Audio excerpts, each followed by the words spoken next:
Hello everyone, I am in rural China. This is about as rural as you can get because I am maybe a couple thousand meters up some mountain.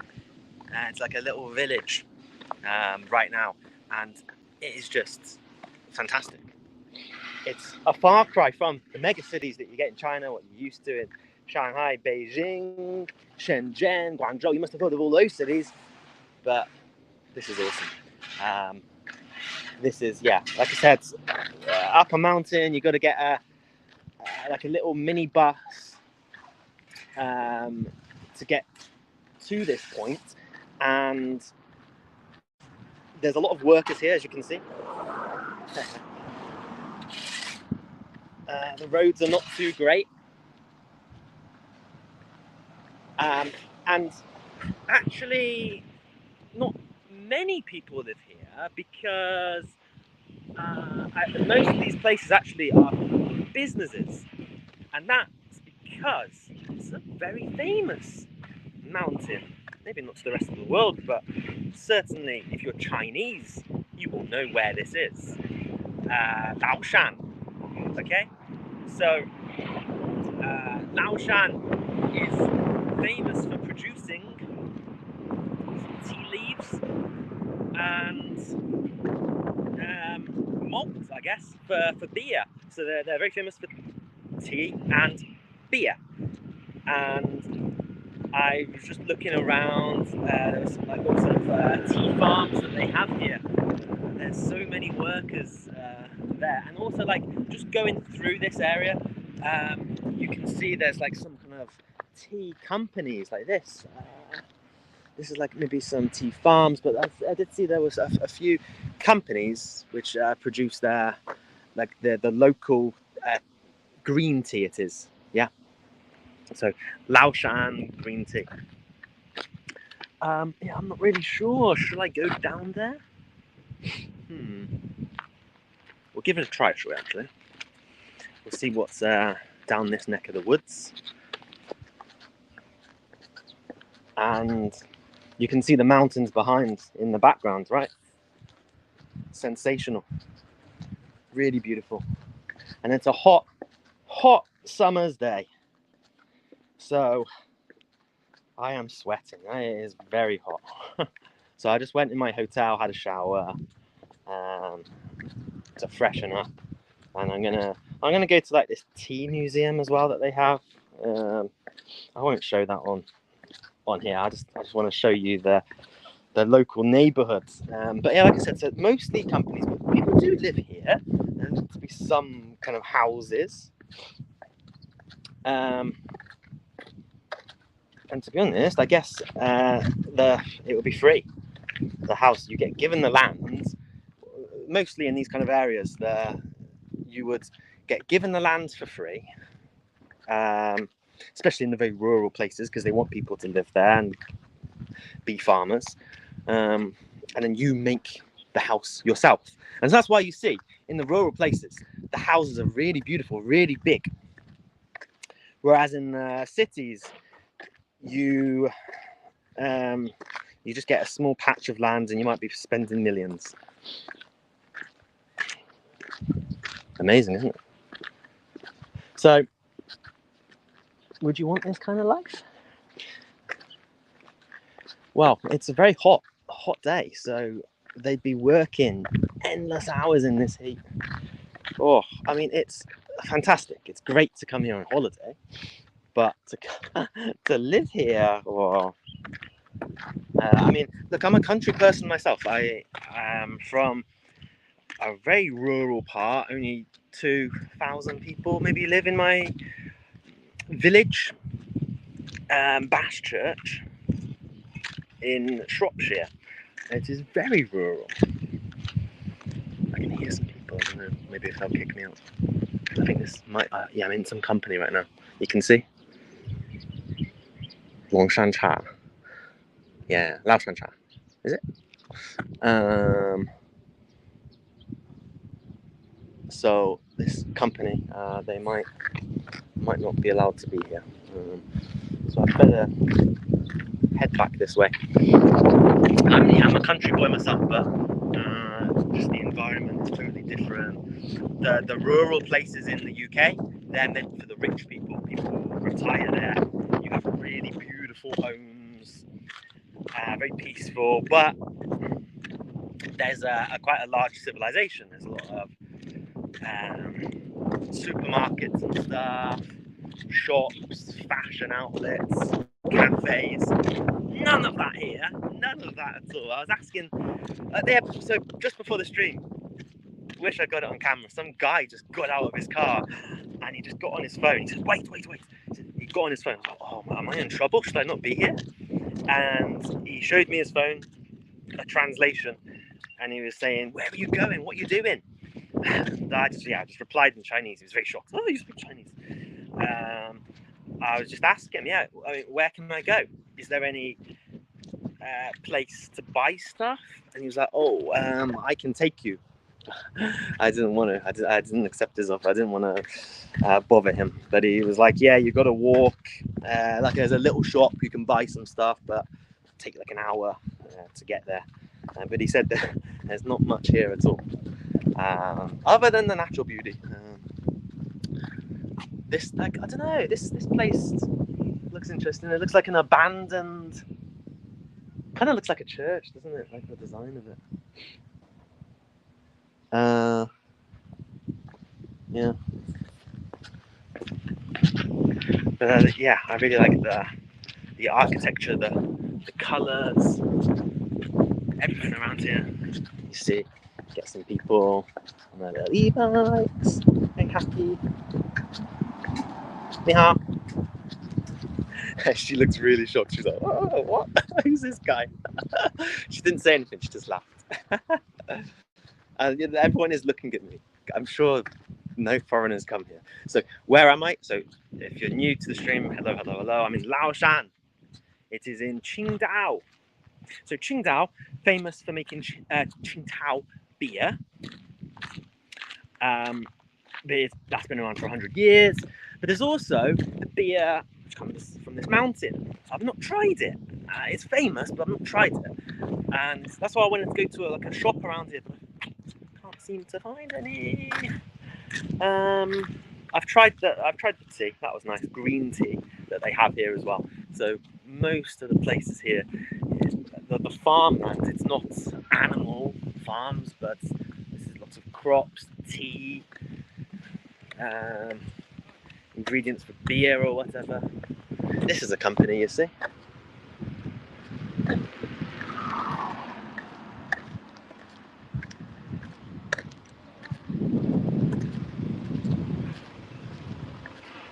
So you do have some stuff going on here. It's not totally nothing. It's not like we are in the middle of nowhere, but at least it's not empty. I just made a video, if you saw it. I recommend it. I hope you watch it. It's rural Xinjiang, and that was cool. That was very small, but that is where just people live, and it was super in a remote location, kind of near Hetian. This is like near there. Difficult to get to. Took a long time, and the people, everybody knew each other, kind of thing. There was like a little school there. But here, I guess there's no school, right? We're up a mountain. I guess I think in China you don't need to go to school. So some people, they will just stay as farmers. Actually, they'll just like work their whole lives. They don't go to school. I think in the UK it's law, you need to, but in China I think it's not law. But of course, like 99% will go. So they will maybe they will stay here, or I don't know whether there'll be some kind of bus to take them. It took a long time to get around this. They've put an excellent road system up this mountain, and it's like a winding road.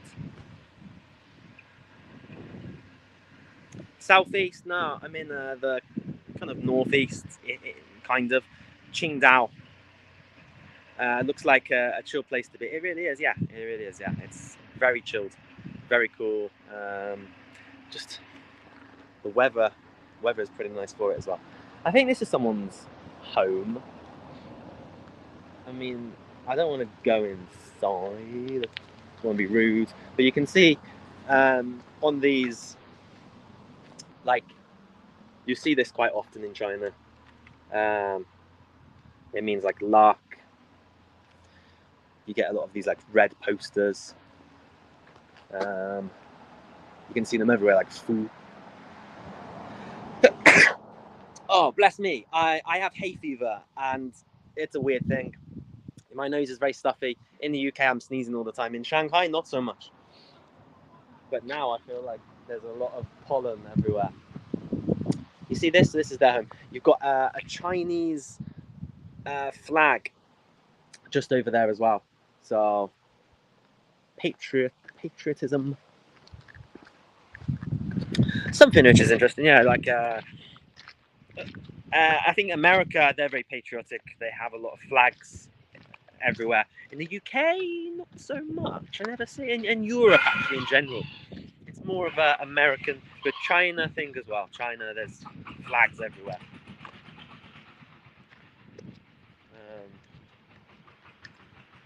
And in Xinjiang as well, I saw quite a few flags. In that rural village, a few people had like China flags. 你好，累不累？累不累？不累啊，会说普通话吗？Oh, I don't think he understood me. I asked, "Are you tired?" And he says he doesn't speak this language. Maybe he thought I was. Maybe he couldn't understand me. And I asked him, "Oh, do you not speak Mandarin?" And then I don't know what he said. Maybe he doesn't speak it. I don't know. Or I think he must do. But a lot of these places, the older people, yeah, they speak the dialect. So, but we're in what? Qingdao. I think Qingdao dialect is very similar to Mandarin. Yeah, maybe he's shocked that I can speak it. Possibly. He just maybe you expect, you know, when you look at someone and you just might think, oh, yeah, you just assume in your brain. So you're thinking, oh, they're speaking English. So maybe he was doing that with me. Because yeah, I'm sure Qingdao, I don't know whether this like mountain region, maybe they have a very super niche specific dialect, but I don't think so. So, but if you go to some places, yeah, a lot of the old people, like in Shanghai even, old people might not understand me or a Chinese person because the Shanghai dialect is very different. Like if you want to say, let me think, we are in Shanghai. In Mandarin, it is 我们在上海. But in Shanghai Hua, in Shanghai dialect, it is 我们三个. It is totally different sounds. And actually in Shanghai, you have different regional dialects. So my friend and I, we went to a rural part of Shanghai, like very far away, and this lady come to us and she was shouting. And I was like, oh my God, well, what is she saying? So I asked my Shanghai friend, he speaks Shanghainese. And he was like, oh, I can understand either. Well, I don't know what she's saying. Totally different language to him even. So the rural part of Shanghai and the city part of Shanghai, yeah, different accent, different words. So it's very hard to communicate, very difficult to learn Chinese, guys. Like when you're traveling, because you go to a new place and then you've got to learn the new phrases. I mean, in the UK you have slang, but still you can understand everyone. But if you go to some places, it's just like the young people, they all learn Mandarin. They all learn it at school. But the older people, they wouldn't have. They might not have gone to school. And then, yeah, in the rural places, yeah, just like this guy here, maybe they've never been to school. Even maybe some of the young people, I think. So, but this is a farm. I think we can walk on this bit. Should be okay, right? I won't walk on their crops. What is this? Is this tea? I don't think so, right? Maybe. Oh, yeah, I think it is. Yeah, tea leaves. Okay. Um, and you've got the backdrop of the mountain there. I'm not too sure. I need to check the stats of how tall this mountain is exactly.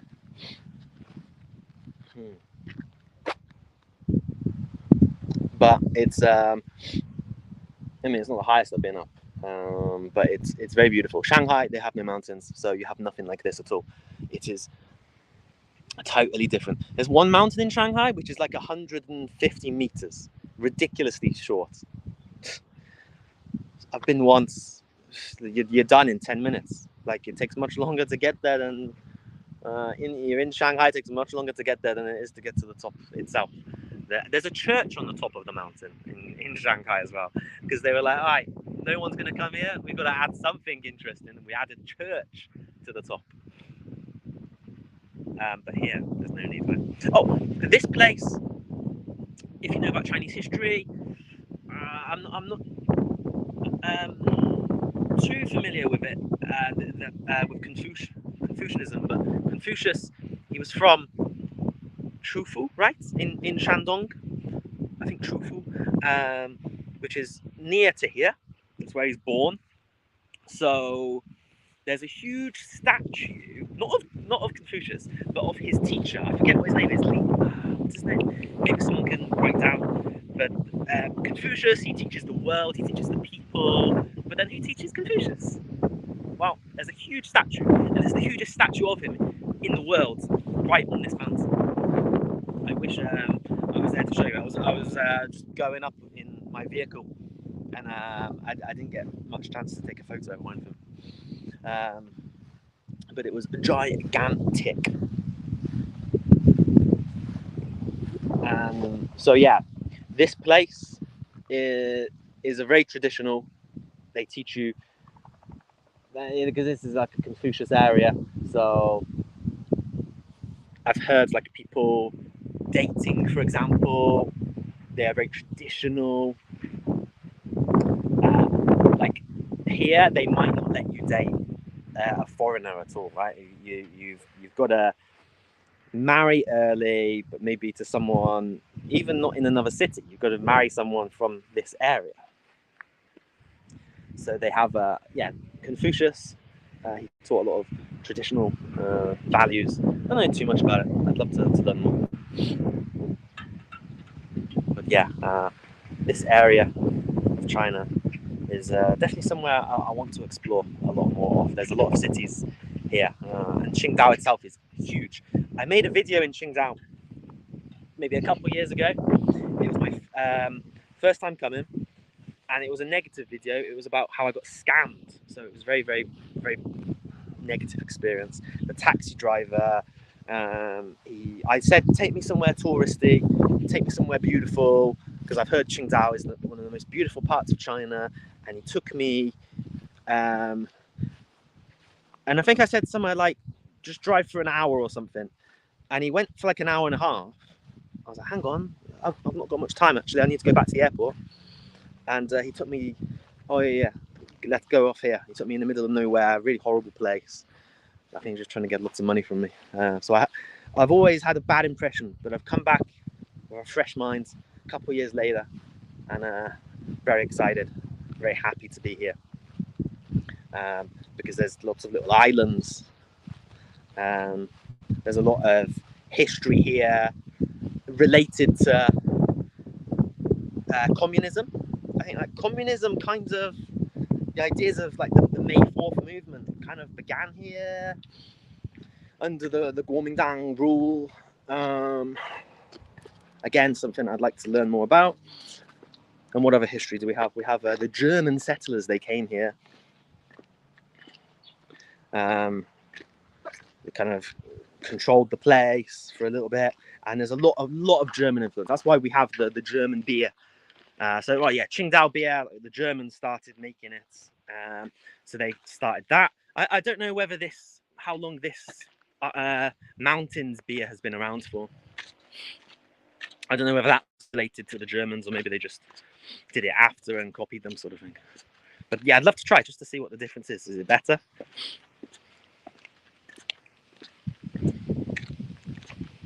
Show you around. You see this?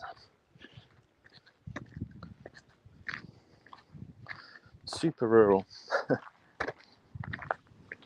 No one's around here. Just lots of farms. I just can't imagine working here. I have seen a few people in the background, maybe you can't see, just kind of chopping away, picking the leaves out, digging.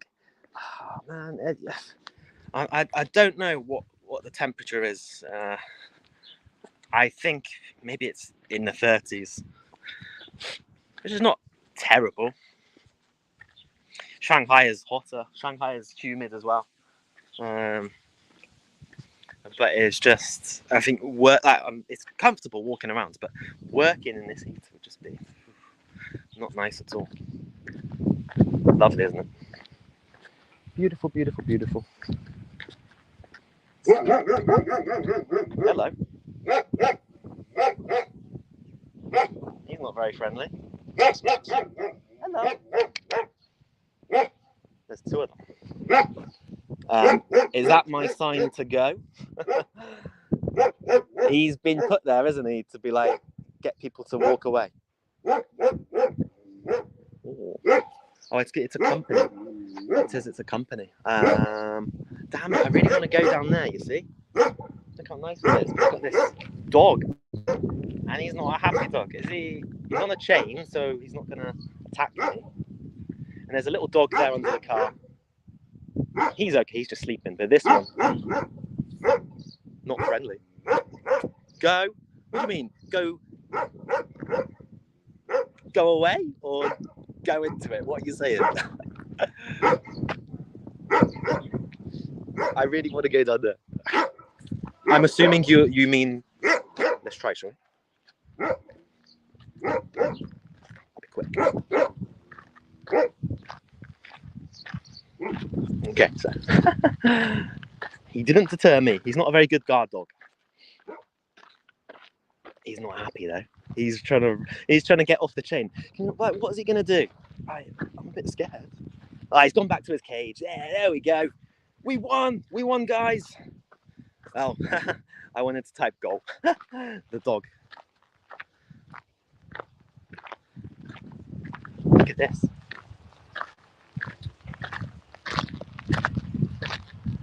Oh.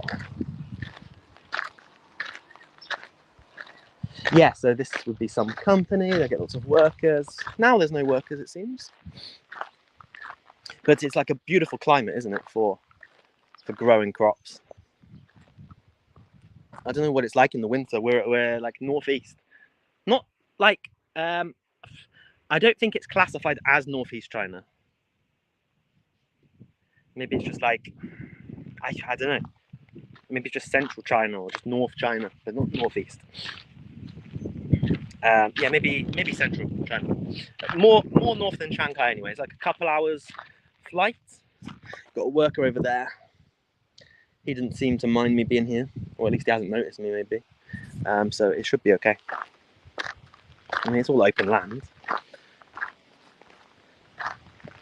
So yeah, Shanghai, a couple hours away from here. So I don't know. I know, like in the northeast, the winter is extremely cold. Maybe someone knows.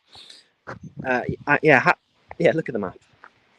It's getting the train is really annoying because so Shanghai's on the coast, and if you want to get the train from Shanghai, you've got to go all the way around back inside. So go west, go north, and then go back east. So you have to go all the way around. It's really annoying. So it takes like 7 or 8 hours on the train. But if you fly, you can just go over the ocean, and it's like I think an hour and a half to get here, but 2 hours to get back. So some other route. It's just the pollution as well here is just so fresh, isn't it? There's no pollution at all. The air quality compared to Shanghai. Shanghai air quality is not too bad. This is cool. I've got to show you this. Wait. This is got a scarecrow, I think. Is that like a dragon? And then they've got the Chinese flag, and they've got a rubber duck as the scarecrow. I mean, I can only imagine that's what it is. Is that really going to scare the birds? And just wondering, there's like, can you see that? I want to see if I can just go inside here. I don't want to damage the crops or walk on them. But you can see there's loads of drinks there. Why have they put drinks there? Oh, 你好，不好意思。你好，你好。这是看看可以吗？啊，谢谢，谢谢，谢谢。Ah, he said, no problem at all, I can look around. Oh, he's so nice. Very cool guy. This must be his farm. He was like, yeah, no worries, look around. I just wanted to show you, yeah. They got like loads of these bottles. I don't know, empty, some are full. Must be a reason. I'm not a farmer. I live in farmland, but I'm not a farmer. Okay, cool. I'm a little bit relieved now that I'm not going to be in trouble. Yeah, it is Eastern China, but I know, like on the map, it looks northeast, but in China, they have specific regions for it. So northeast is like the very northeast, which is like Harbin, very cold region, minus 30 degrees. So northwest is like Xinjiang. So it depends really. It's like in the UK, north-south. People say anywhere above London is north. So you might be very south and it's classified as north. 你好，你住在这里吗？你住在这里。我这里。啊，好好。你觉得生活怎么样？就可以。还可以。可以。啊，平安，后天。哦 ，OK， 谢谢你。你在这里工作吗？这里工作吗？在这工作。哦，你们每个月有的都茶叶，茶叶。哦，这是茶。茶树。啊 ，OK。很有名的吗？啊，很有名的茶。不是那个关于就是茶叶，就是茶叶。这没名的。不错。OK， 好啊，谢谢你，谢谢，辛苦了。拜拜。He said he lived here, and he was just saying these are the tea leaves. He says he loves life here. It's very peaceful, very nice. Yeah, I did. Yeah. I was gonna ask what his salary was, but just left it. Like how much he earns. Probably very little, but like again, I said, don't need to pay for rents. There's not much living expenses here. I would imagine, maybe I don't know, 2,000, 3,000 maximum, possibly. I have no idea this kind of region, so we'll see. Right, anyway, guys, I think I might just leave that there. I need to go back in the hotel now and sort some stuff out. I'm gonna go back to Shanghai later, so just enjoying my moments here. But I just need to go back to the hotel. And yeah, it was lovely to see you guys. Keep following, and yeah, keep practicing your Mandarin, mate. Yeah, that's good. It was. I was a little bit nervous speaking to him because I was worried maybe they'll have like a very strong accent or something, but I can understand it was all right. He did have a bit of an accent, yeah. Oh, I mean, you could understand me, but maybe him is difficult. But yeah, keep going. Mandarin, it takes a long time for it, but if you keep going, I think coming to China as well, it helps a lot. It's because you don't get motivated. I'm not, because I'm so busy with my PhD, I don't get too motivated to study. So to study other things. So living here really helps. Appreciate it, mate. I really thank you so much for leaving the comments. I don't think anyone else did, right? So you were really cool. All right, okay, I'm gonna go, guys. So see you maybe in the next stream or something, or next video. Bye bye. Peace. Take care.